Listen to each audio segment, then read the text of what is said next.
Hello everyone and welcome back to Scylla's Poecats, or welcome to Scylla's Poecats, and welcome to another update on reading around the world.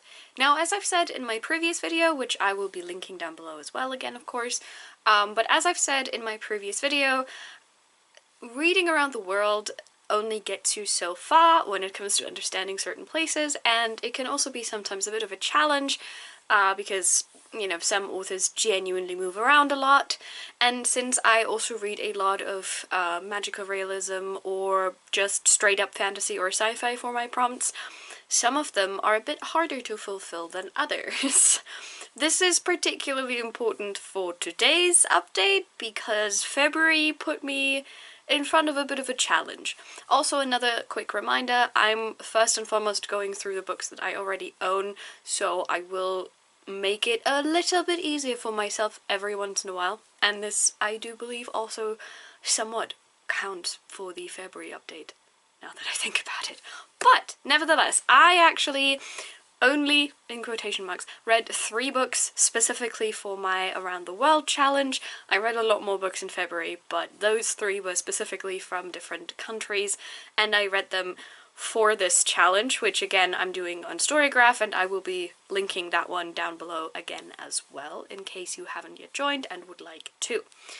I'm gonna go with just alphabetical order because I don't necessarily remember. It's really hard to look at these 3 books and think about which one I liked more or less, because they are very different. So we'll just go alphabetical and make it easier for ourselves.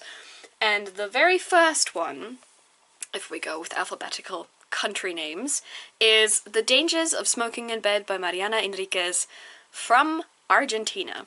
This is a translated collection of short stories translated by Megan McDowell, because it was originally written in Spanish, and Mariana Enriquez is a very well-known author, I would say. Like, even if you don't like her work, there is a likelihood that you've heard of her stories, specifically if you dabble a bit more in stuff like magical realism, or just in general this undefinitive blur between real life and fantasy. This was my first time reading anything by her, and I've got this book because Sarah gave her copy away, and I snatched it up like a little magpie, because of course I did. It's very short. I think it's like, yeah, it's not even 200 pages, and since there's a lot of stories, some of them are really, really short. I think there's exactly 1 story that was longer, and I have forgotten the name of it already. But there's a... let's have a look here really quickly. Yes, so the longest story in this was Kids Who Come Back, which was a whopping 50 pages, which in a collection of stories that is less than 200 pages in total means it's approximately a fourth. So that was the longest story by far. Every other story mostly between 5 to 7 pages, some even a bit shorter than that, some roughly 10. That was mostly it, because in total this book has, let me count real quick, 1, 2, 3, 4, 5, 6, 7, 8, 9, 10, 11, 12 stories. If we can do the math, that is less than... I can't do the math. That is less than 20 pages on average per story, and since one of them takes up a whooping fourth of the book, you know, they're really not that long. So if you go into this thinking that, you know, you might get longer stories, you're going to get disappointed because there's really only 1 longer story that gives you a bit more background to it. However, even as someone who is not necessarily the biggest fan of short story format, I found myself enraptured by these. So the thing that Mariana Enriquez does with these stories, what I find so fascinating, is they are very, very quietly and deeply unsettling.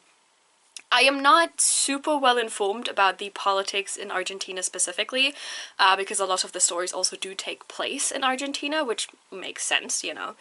But I know a little bit about, like, certain historical events, but also specifically the political climate there, and in my opinion, and from what I've also seen in other people's reviews as well, so I don't want to take solitary credit for that, is that a lot of the stories that Mariana Enriquez wrote in here did work with the themes of like political unrest or political oppression due to oppressive regimes or people in power who don't want you to speak out badly against them. Like, for example, the longest story in this, Kids Who Come Back, is basically just about missing children, either because they've run away from home or because they are being trafficked, which obviously is very horrific. And the entire short story is about these children who come home, but they weren't supposed to come home because they're dead. And like, there's these moments where families are trying to identify the children that have come back as their family members, but there's instances like this one girl who ran away from home who was like 8 months pregnant, and they found her like a year or two after she ran away, and she's still 8 months pregnant. And stories like that with and it was this deeply unsettling image, because another thing that Mariana Enriquez never does in these stories is she doesn't really resolve any of them. They're just kind of left hanging there, and you don't really know what exactly happened, because the point of these stories is not to tell you what happened, and it's not to give you closure. The point of these stories, in my opinion, is to unsettle and to raise awareness of certain issues that are going on, but also to work with these issues in the best way that she can find, which is through storytelling. So if any of that sounds interesting to you and you haven't yet checked out The Dangers of Smoking in Bed, I do recommend it. I will say it is deeply, deeply unsettling. I don't know if there's like trigger warning lists online, but like just a brief overview. As I said, there's mentions of human trafficking, specifically children, specifically also younger girls, in some of the stories. There's death, there's like dead people coming back, there's mentions of people having been disappeared because of their political opinions, for example. What else? I do believe that there's also some like, well, not necessarily body horror, but we go into those kind of surreal vibes that could or could not be about body horror, I suppose. So, if there's trigger warning lists online and I can find some, I'm going to try linking them down below. If not, I just want you to know that this is a collection of deeply unsettling short stories, because that's what it's supposed to be. So if you want to check it out and you're not entirely sure about the dark themes of it, try to do your own research if I haven't managed to find anything, and if not, just let this be your warning that they're going to be deeply disturbing in some places. I personally really loved them. I felt very unsure about a star rating or anything, because I think stories like these, and the way that they're told, it's very hard to put your finger on, like, what kind of quote-unquote rating you would give them. And I know that ratings are arbitrary at the end of the day, and it's about what exactly you experience with them, and we also probably shouldn't be comparing books, specifically if they use a completely different format than the other, for example. But I find like that stories like these are not necessarily given justice if I just slap a star rating onto them, which is another of the reasons why I was like, let's just do this wrap up in order of countries, like alphabetically, because I could not tell you which book I enjoyed the most out of the 3 that I read. So yes, that was The Dangers of Smoking a Bed for Argentina, so that one's is checked off the list. That's wonderful. And let's get to the second one. This one I read online because I had an ebook of it, and I have been meaning to pick this book up for a while now, and that would be The House of Gold by C.T. Risi. I've read something by this author before, which I did not I did not realize upon purchasing the book, because he also wrote a short story that was within one of those Amazon original short stories, which I do believe were all centered around, was it Afrofuturism? I'm not entirely sure if it was specifically Afrofuturism, but it was all black authors writing sci-fi stories. That I do remember. And I think his story was These Alien Skies, something along those lines, and I really enjoyed that. House of Gold, or The House of Gold, piqued my interest because I really enjoyed the cover, and I thought, you know, that sounds really cool, that sounds really nice. A quick addendum, which I found out after googling this man, because I had a hard time putting him into the list. He does not describe most of his works as Afrofuturism, because for him, Afrofuturism specifically talks about a futuristic, scientifically advanced or scientifically altered world set within our world and specifically centering Africa. Also, obviously from African or African American at the very least authors, but he specifically sees Afrofuturism as something that is happening on our world, but in the future. And most of his works, if not all of his works, are either set on their own planets, or they are set, again, somewhere in the grander universe, but most of them are not set on Earth. They might originate from there, but that's the most that they do. So the reason he was giving me a little bit of trouble with his book, as said now, is because the book takes place in space. And because this man has obviously not just lived in one place his entire life, I struggled a bit on where to put him. Because he was born in Zimbabwe, he spent most of his time growing up in Eswatini or Swaziland, and he is currently living, I believe, in South Africa. So, very South African, like, southern part of Africa centric, but I still wasn't entirely sure where to put him, and I've now decided to use him for Eswatini or Swaziland because that's where he grew up, where he spent a lot of time growing up, and also because the last author I'm going to be talking about today is from Zimbabwe, and his book really piqued my interest as well, and so I've just kind of like switched them around. So thank you, C.T. Risi, for standing in for Eswatini right now. It was a bit hard doing so.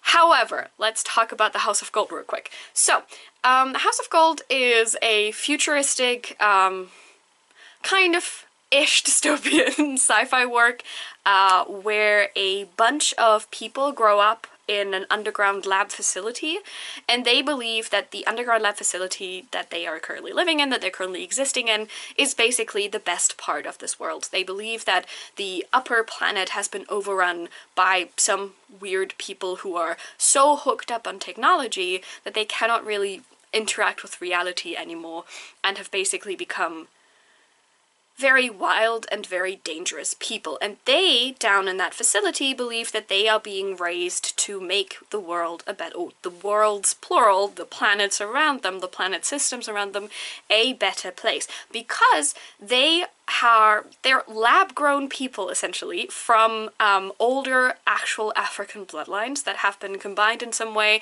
or, you know, refined in some way. Yet it's a little bit iffy from the start, right? But they obviously don't know that because this is the entire world that they've known. But they have been growing up as primes and proxies. The primes are the people who are the most important, they're the people who are in command, and they are basically trained to be political aces, right? They basically engage in so-called war games the entire time, where they have to try and share resources, but also to conquer resources, and to make sure that everyone knows that they are the best ones at taking care of a place. A virtual place, really, so, you know, it's basically just training, right? But they are training to do so on actual planets at some point. And they compete with each other in these war games, and whoever gains the least amount of points gets eliminated, which in this case legitimately means killed. It's not what they use as words, obviously, because, you know, the lab that they're growing up in has to make it sound a bit nicer. But that's basically where all of this leads to. The book is written from two perspectives, but not the prime's perspective, but the proxy's perspectives. And the proxies are basically made from the almost exact genetic material as the primes, but they are made to be the muscle to the brain. So they're trained in weaponry, in fighting without weapons, just a lot of fighting in general, whereas their primes are the political part of their brains. They basically interact like twins in a way. They're not technically twins because none of them are actually born. That's a whole debate the book also kind of glosses over. And the book itself is told from the perspective of two proxies, Nandipa and Hondo. Hondo's prime is Jamil, and he's kind of like regarded as this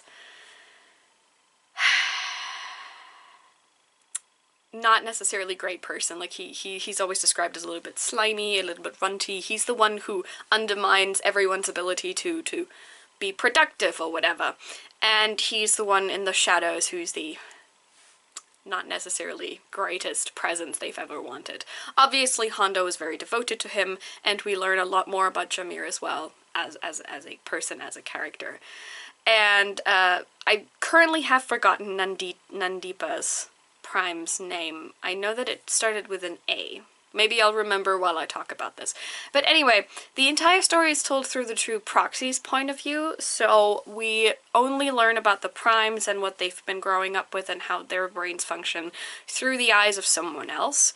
And because Nandipa's and Hondo's primes are kind of clashing all the time, because as I said, Hondo's prime is not necessarily regarded as a great person in the entire facility, we also get somewhat conflicting point of views on the primes and what they're doing, and whether or not what they're doing is honorable or is a good thing or whatever. And obviously, because, you know, we all knew that this is where this was going, relatively towards the beginning of the book, the facility that they live in, the facility that they've grown up in, gets attacked by outsiders, which they didn't fully know existed up to this point, at least not in the, you know, weapon facility that they have presented in this specific moment. They get attacked, and Nandipa and Hondo, as well as their two primes, are the only ones who manage to escape the facility. Upon resurfacing to the planet that they are currently living on, or living underneath, basically, right, they learn that not only have they been lied to, but they have specifically been lied to in the ways of, there are people there, and they're living fine. They're living okay. They seem to be doing just fine. In fact, they seem to have been integrating technology into their lives in a pretty good manner. The only thing that they notice is that they have so-called screb, or scrib, which is a sort of social currency, which is the only way for them to earn more money. So if your social currency is not high enough, you're not going to be able to get good jobs, which means you're not going to be able to increase your social currency, that kind of thing. Capitalism. It's capitalism but with technology. And interestingly enough, both Nandipa's as well as Hondo's prime take this as their opportunity to keep playing the war games that they have been trained to play, by starting to want to improve the situation on this planet, aka the social situation on this planet, by trying to basically eliminate the elite system in order to give the everyday man a possibility of living a relatively good life.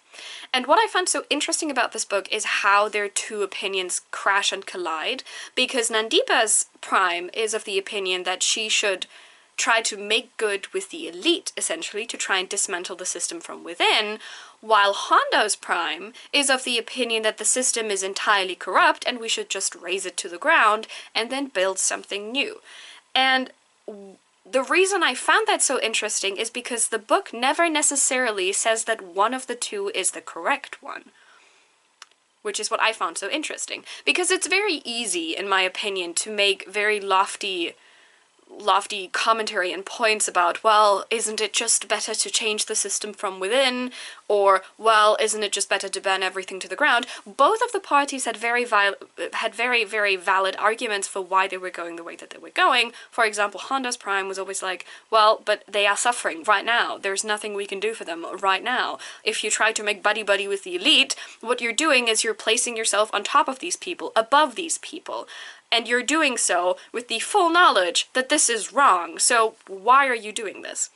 Meanwhile, Nandipa's prime is just looking at him like, if you start burning everything to the ground, there's nothing left to rebuild, because the only thing rebels like you against a system know is how to destroy and not to build.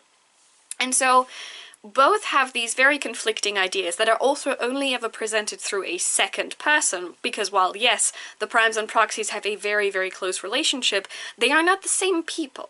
Which is also something that the book at some point really stresses, is that Nandipa and Hondo are their own people, and not just carbon copies of their primes. And so the book doesn't really give you an answer to anything. It also doesn't necessarily, like, tie everything up neatly, which I did enjoy, because the book itself has, like, I think 400 pages, give or take, and as you might have heard from my summary, and there's a lot more that I'm leaving out for spoiler reasons, but as you've heard from my summary, there's a lot going on in this book, and I would have been really scared if the author had tried to resolve everything within 400 pages. He didn't, thank God. But it also leaves the reader with this very interesting concept of, well, we don't really know who was right and who was wrong, because none of them were truly right, and none of them were truly wrong. And another thing that I also really enjoyed, because I will be moving on to the third book, because this has been going on for long enough, but another thing that I also really enjoyed about House of Gold is, not only does it not say who of the two primes is correct, quote-unquote, because there's no such thing as being entirely correct when it comes to reforming or changing a system, it also, in my opinion, makes it clear that what these two are doing is they're treating human life like a game. And I don't mean this entirely in they have no sympathy, because they do. Specifically, Hondo's prime has a lot of sympathy for the people who are suffering under the system the most. But what these two are doing specifically is they are playing the war games that they have been taught their entire lives. And they're playing them without really 100%, in my opinion, thinking about what it means for the common people that they are using in their games as game pieces. And the reason I found this so interesting is because this is also something that only really gets presented to the reader because it's not the two primes telling the story, but their proxies, Nandipa and Hondo, who start having at least certain doubts about both of their primes' motives. First of all, of course, of the prime they are not following, they're not the proxy to, but then also of their own prime, of their own group's motivation, essentially. And I found that so interesting because the author doesn't really necessarily then present you with an easy answer of, well, obviously this was the right direction to go, or, well, obviously this was the right direction to go. I really enjoyed that aspect of the book. So I do highly recommend reading House of Gold for anyone who hasn't picked it up yet. I do want to read more by the author. I think he has like a finished trilogy on the side as well. I do believe that one's a bit more fantasy than sci-fi, but I could be wrong. Because I really enjoyed everything I've read by him so far. So this was a great contribution to the list. Thank you very much, C.T. Risi, and I'm very sorry that I had to put you into a country, essentially. Because, listen, I was struggling this month, okay? And last but certainly not least, because I said that the quote-unquote only reason I didn't use C.T. Risi as a Zimbabwean was because I found a book from Zimbabwe by a Zimbabwean author that I wanted to read too. We have The House of Hunger by Dambudzo Marechera. This is a modern classic, as you would call it, because it was published in, now let me take a look real quick, in 1978. And this is also a shorter work of fiction. It is also, I think, like, yeah, it's like 160 pages, so it's even shorter than The Dangers of Smoking in Bed. And The House of Hunger is basically also a collection of stories. The prime novella, which is called The House of Hunger, is approximately 100 pages, no, 90 pages, I think, give or take. And then there's a few other ones that are either connected to the novella and to the characters that are in the novella, or they are just outside novellas that the author wrote as well that are collected in this edition together. The author didn't get that old, really. If I can do the math correct, he got to be 35. And he was originally born in what was then called Rhodesia, and then later on became Zimbabwe after they gained their independence. And in this book, The House of Hunger, so a lot of people online, and like people who have studied his works a bit more extensively as well, have said that The House of Hunger has certain autobiographical details. Like, for instance, the main character's who is never, I think he is named, but only ever in dialogue because it's a first-person narrative, and I have forgotten his name actually, so I will just be calling him the narrator. But the narrator's life bears resemblance to Dambudzo Marechera's, for example, the way that his father died, which was through a railway accident. And there's a lot of things that the narrator of The House of Hunger struggles with that the author himself allegedly also struggled with, including but not limited to Zimbabwe gaining its independence but under a corrupt leadership and following corrupt leadership and politicians, as well as the struggle of trying to adapt to a nation that basically clawed its way out of colonialism and into a at least marginally brighter future. because at the beginning of this novella, the author published something which he calls an interview with himself. So he himself wrote questions and then answered them himself, where he, among other things, answers the question why he didn't write his stories in Shona, so the national language, or the indigenous language of this place that we now know as Zimbabwe.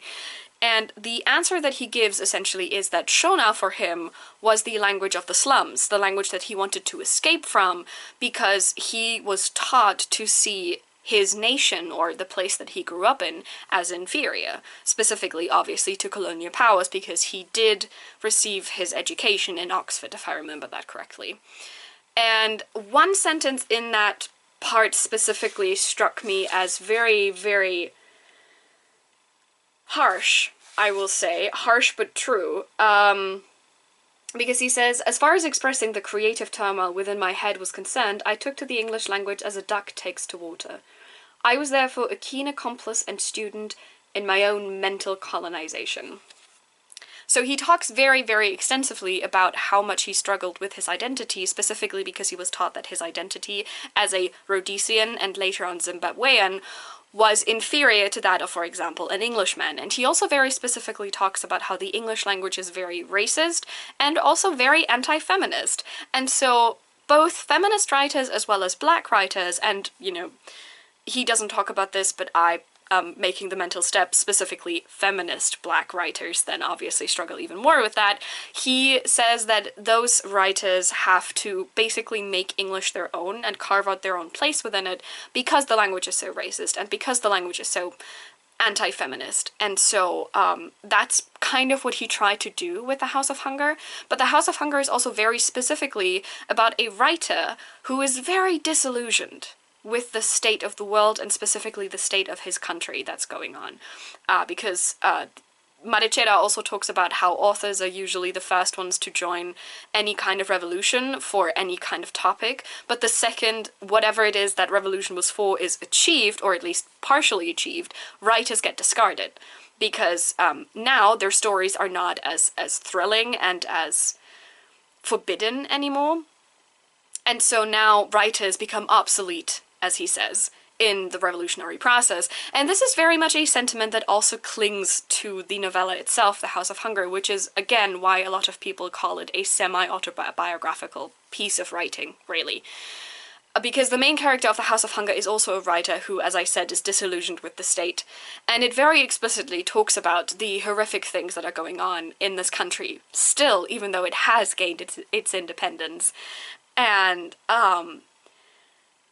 it's a really heavy piece of writing to work through, not because of the language. The language is beautiful, like the way that Marechera wrote this piece is honestly mesmerizing in my opinion. But because the topic is incredibly heavy, and because there's a lot of things that appear every once in a while that are also very, very harrowing. Like, for example, violence against women, or violence against the oppressed in general. The struggle with identifying as a black Zimbabwean man when being told that a black Zimbabwean man is inferior to a white man, for example. Like, there's this one part, I'm paraphrasing this a bit because I don't remember it by heart and I don't know where exactly in the book it is, but the main character essentially gets asked if he's tired of being black, and he's like, no, I'm not tired of being black, I love being black, I'm tired of being asked what it's like to be black. I'm tired of people calling me slurs because I'm black. So the idea that one is not tired of one's identity, but of the struggles connected with that identity because someone else deems that identity as inferior. This is all very present in the book. As again, I think the thing that some readers struggle with the most when it comes to this book is specifically the violence against women, because a lot of readers from the reviews that I've skimmed have had issues saying that, you know, they're not entirely sure if this book is pro-women or anti-women. They're not entirely sure if the violence against women is just described, or if the author also describes what he, like, specifically feels, or if the author is on board with the violating of women and the then mocking of the violation of women. I personally don't believe the second part. Like, I'm not entirely sure if you could call Marechera a feminist writer, but I do believe that he knew that women struggled with certain issues and topics almost even more than men, because they were further marginalized than just being, just, in quotation marks, being black, but also being black women. And in my opinion, he very specifically also mentions the violation of women, of black women in Zimbabwe, because it was such a prescient topic to talk about the fact that not only black men are suffering under this, but that black women might even be suffering more because they are also women on top of everything else. Nonetheless, it's very heavy. Like, for instance, there's this woman called Immaculate who's married, or, well, yeah, forcefully married, basically, to the narrator's older brother, because they fooled around and she got pregnant, and her father, who is a priest, if I remember that correctly, was not very happy with that, because of course he wasn't. And there's a lot of scenes where Immaculate is being treated like subhuman, almost. Like, she's really inhumanely treated, and the narrator doesn't really do anything about this, even though it's kind of implied that the reason Immaculate is staying with this family is because she believes the narrator is going to protect her against his older brother, which he's not really doing. And I think scenes like that specifically, first of all, they do hit hard, but I think that scenes like that specifically were what people started talking about when they mentioned that they weren't entirely sure if Marechera himself, you know, liked that kind of thing, TM, or however you want to say it. I personally, again, I don't necessarily think that's true, but I do want to warn especially female black readers of how much this appears throughout the book, so they know what they're getting into when they start reading this book. So it's a very hard read, it's a very harsh read, but I'm very glad I read it because the language is absolutely stunning, and the way that Marechera expresses this hopelessness and this feeling of what am I supposed to do in a situation like this, where the revolution has technically already happened and my country is free, but also I'm not even entirely sure if I want to claim it as my country, because it's such a weird state of being. I really liked how he went about that. I really enjoyed that. If enjoying is the right word, I'm always a bit struggling with that. It was a very hard read, but it's entirely worth it in my opinion. So if anyone hasn't picked up this book yet and thinks it sounds interesting, I do highly recommend you read it. And I also want to make this, I want to put this as my very definitive goal. I want to read more black people from, you know, quote-unquote ages past. I want to read more classics by black authors, because I haven't read that many yet, and I think that's a damn shame, because a lot of them are not in any, like, curricula. You don't really read them at university or school, which I think is an absolute shame, and it's very racist, you know, as you do. It's fantastic, it's great, I hate it very much. And I'm honestly very happy that Marechera joined the ranks of this, like, very small pool of black classic authors that I've read so far. So, should any of you have any recommendations that go beyond Toni Morrison, please, because I already know she exists and I've already read some stuff by her, and, you know, if any of you have any recommendations for me for black authors, specifically, like, maybe in the 1970s and later, like, you know, 1970s, 60s, 50s, etc. I would be very thankful if you could put some of them into the comments, because, again, I'm always looking to improve my diverse reading there, specifically when it comes to classics.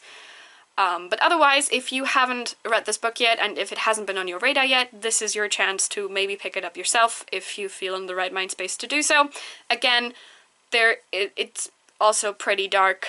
Like, I think House of Gold was legitimately the nicest book I read, and even that one was really heavy. So as you can see, February for reading around the world went great. But yes, that is all to my February update. It went a bit longer on than I thought it was, because I had a surprising amount of things to say about these books, even though the longest one was 400 pages and the other ones were both under 200, but sometimes it is what it is. So let me know in the comments down below if you've heard of these books before and or if you've read them and what you thought about them. And if you haven't read them yet, let me know in the comments down below if you feel intrigued to pick them up now. And if you're taking part in this challenge, let me know which countries you've already covered and or if there's some countries that you're having troubles finding books for, because maybe we actually have some recommendations to give out to each other. As always, I hope that you have a nice reading experience yourself and you keep having a nice reading experience, and I will see you soon.